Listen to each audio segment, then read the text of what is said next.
जहां से भारतीय तेल टैंकरों को गुजरने की पूरी छूट थी।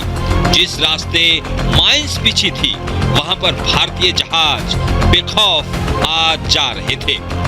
उसी रास्ते पर आज वहां गोलियों की आवाज गूंजी। समंदर के बीच तेल से लदे भारतीय जहाज को अचानक ईरानी गार्ड की गन बोट्स ने घेर लिया।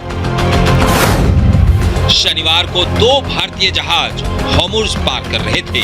करीब 20 लाख बैरल इराकी तेल लदा था, लेकिन तभी ईरानी गार्ड ने एक टैंकर पर गोलियां चलाई। अमेरिका ने दावा किया कि 3 हमले हुए, जिसके बाद 2 भारतीय जहाजों को बीच रास्ते से वापस लौटना पड़ा। यह सिर्फ हमला नहीं था, ये ग्लोबल सप्लाई लाइन पर सीधा वार था। भारत ने तुरंत डिप्लोमेटिक एक्शन लिया। दिल्ली में ईरानी राजदूत को तलब किया गया। विदेश मंत्रालय ने साफ कहा कि भारतीय जहाजों की सुरक्षा में कोई समझौता नहीं चलेगा और ये घटना रेड लाइन है। साथ ही ये भी पूछा कि पहले आप सुरक्षित रास्ता देते थे, अब ये फायरिंग क्यों? ईरान का दावा है कि यह कार्रवाई अमेरिका की नाकेबंदी का जवाब है। अब ऐसे में ये समझना भी जरूरी है कि अगर हॉर्मुज़ में तनाव बढ़ता है तो असर सिर्फ समंदर तक सीमित नहीं रहेगा, भारत पर भी पड़ेगा। तेल महंगा होगा, पेट्रोल डीजल की कीमतें बढ़ेंगी, सप्लाई चेन प्रभावित होगी। अब ऐसे में सवाल यह है कि क्या हॉर्मुज़ में और हमले होंगे? क्या भारत को अपने जहाजों की सुरक्षा के लिए नेवी उतारनी पड़ेगी? क्या ये टकराव समंदर में जंग का रूप ले सकता है?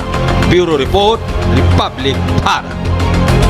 हॉर्मुज़ इसी तरह से बंद रहेगा और उसके बाद खबर आई कि 2 भारतीय जहाजों पर हमला हुआ है।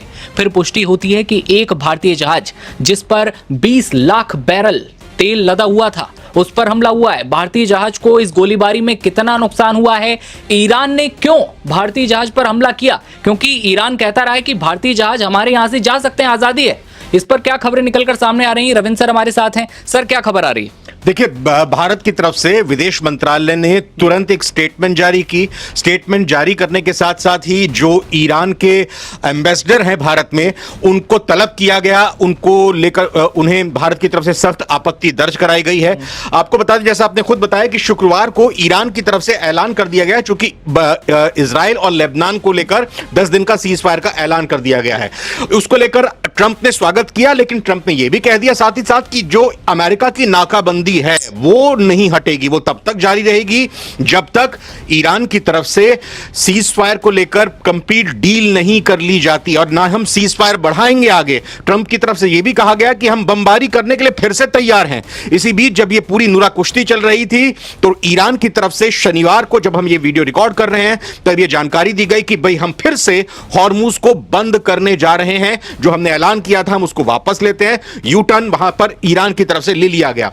अब इसी बीच होता क्या है, भारत का एक शिप, पहले 2 शिप्स की जानकारी आई, फिर एक शिप की, क्योंकि जब ईरान ने कह दिया था कि भी खुला हुआ है तो भारत के शिप भी वहां से निकल रहे थे, लेकिन जाहिर तौर पर ईरान का पहरा अभी भी है वहां पर। ईरान की तरफ से परमिशन लेकर वहां से गुजरना होगा, पास होना होगा। उसके लिए बाकायदा टिकटिंग सिस्टम लगाया हुआ है। एक एक करके जो जहाज गुजर रहे हैं उनका टोकन दिया जा रहा है। जैसे आप कहीं खाने के लिए कहीं रेस्टोरेंट में जाते हैं तो टोकन सिस्टम वहां पर, तो इसी तरह से भारत का भी टोकन नंबर 2 था जहाज का। इस पर आगे जानकारी लेंगे। लेकिन इसी बीच अचानक से भारत के जहाज के ऊपर, जिसको लेकर कहा जा रहा है कि तेल लाया जा रहा था बड़ी मात्रा में, क्रूड ऑयल था, उस पर गोलीबारी कर दी गई और अचानक से गफलत की ऐसी स्थिति पैदा हुई कि भारत के जहाज को यू टर्न लेना पड़ा। भारत की जब जानकारी आई तो यह स्टेटमेंट जारी की गई और इस स्टेटमेंट पर बड़ी तीखी प्रतिक्रिया रखते हुए कहा गया कि स्ट्रेट ऑफ हॉर्मुज़ के पास से गुजर रहे भारतीय झंडे वाले एक तेल टैंकर की गोलीबारी की गई। इस घटना के सामने आने के बाद एमईए ने शनिवार 18 अप्रैल 2026 को ईरान के भारत में राजदूत को तलब किया है ताकि इस घटना पर औपचारिक रूप से विरोध दर्ज कराया जा सके। भारत में ईरान के राजदूत डॉक्टर मोहम्मद फतहाली को शनिवार को शाम 6:30 बजे विदेश मंत्रालय के कार्यालय में बैठक के लिए बुलाया गया।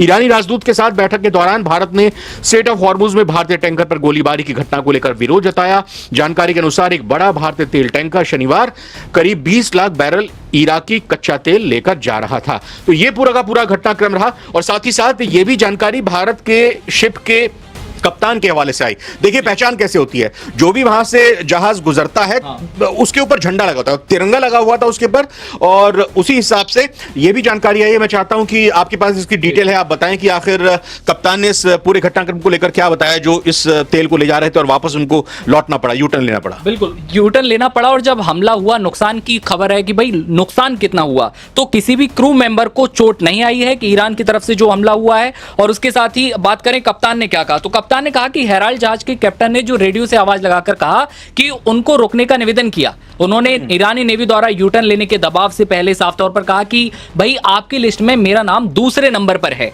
साफ तौर पर भारतीय जहाजों को गुजरने की परमिशन है, तो फिर उसके बाद भी आप किस तरह से हमला कर रहे हैं? आपने मुझे जाने की इजाजत दी और अब आप खुद फायरिंग कर रहे हैं, मुझे वापस मुड़ने दें। क्योंकि हालात जैसे ही खराब हुए तो कैप्टन फिर उसके बाद खुद यू टर्न लेता है और अपने जहाज को वापस पीछे की तरफ ले जाते हैं। और इस जहाज का नाम जो था वो था सनमार हेराल्ड जहाज, जो कि भारतीय झंडे के साथ आगे बढ़ रहा था। ये खबर आई थी आप, और बता दें कि इसमें 20 लाख बैरल कच्चा तेल था जो कि भारत की ओर बढ़ रहा था। ये दावा नहीं कि ये भारत में ही जाना था या फिर ये भारत के अलावा और कहां जाना था, लेकिन इस पर तिरंगा लगा हुआ था, ये खबर आई। अब ये बताएं कि ट्रंप ने बताया साफ तौर पर कि भाई हम नाकेबंदी को लेकर बिल्कुल सख्त हैं और नाकेबंदी नहीं रुकने वाली। तो क्या ये युद्ध अब एक बार फिर उसी तरफ रुख लेगा?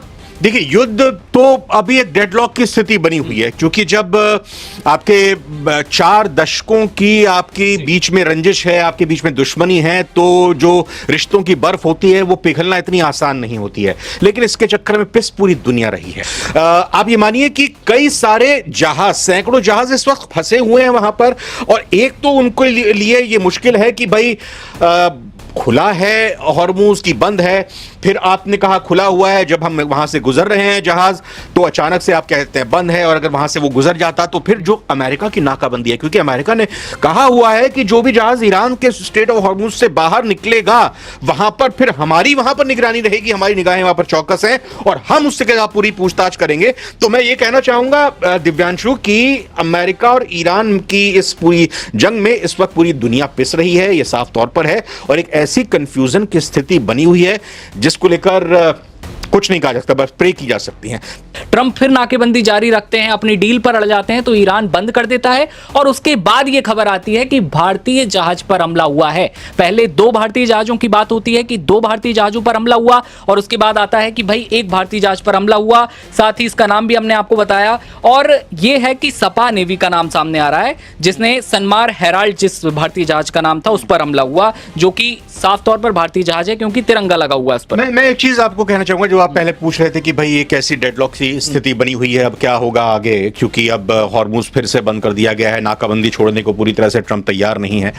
अब आप ये देखिए कि अमेरिका ने यह कहा कि भाई हॉर्मूज खोल दीजिए, बिल्कुल। ईरान ने कहा कि भाई लेबनान और इजराइल का जो युद्ध है उसको आप सीज फायर लाइए, उसमें उसको युद्ध करोगे, क्योंकि हमारी सीज फायर की शर्त में यह भी शामिल था। 10 दिन का सीज फायर का ऐलान होता है, ईरान की तरफ से हॉर्मूज को खोला जाता है, फिर ट्रंप एक नई शर्त के साथ आते हैं कि भाई मैंने जो नाकाबंदी की है जब तक डील नहीं होगी उस नाकाबंदी को मैं नहीं छोड़ने जा रहा, मेरे जहाज, मेरे लाभ लश्कर, मेरे सैनिक, मेरी नौसेना वहीं की वहीं तैनात है। फिर आप उस शर्त के पलट जाते हैं, आप कहते हैं कि कोई बात नहीं, तुम यहां पर अपनी बात को मनवा रहे हो या तुम अब हमारी बात को मान गए हो, लेकिन मैं तुम्हारी बात को नहीं मानूंगा। तो ये एक ऐसी चीज है, एक जिद पर यहां पर ट्रंप अड़े हुए हैं। भाई अगर कह दिया गया आप बातचीत करना चाहते हो तो थोड़ा एक एक करके जब आप अपने एक एक स्टेप पीछे ले रहे हो, अगर ईरान ने बड़ा फैसला ले लिया तो मुझे लगता है कि ट्रंप को भी यहां पर नाकाबंदी वाली चीज को रोक देनी चाहिए थी, ताकि आगे बातचीत का रास्ता साफ हो। लेकिन फिलहाल अगर यह स्थिति हुई है ना, तो बड़ी विचित्र बात लगती है, और सीज फायर की ज्यादा दिन बचे नहीं है। 22 तारीख तक सीज फायर है, जो 2 हफ्तों का जो सीज फायर था, 8 तारीख से लेकर 22 तारीख तक का सीज फायर है।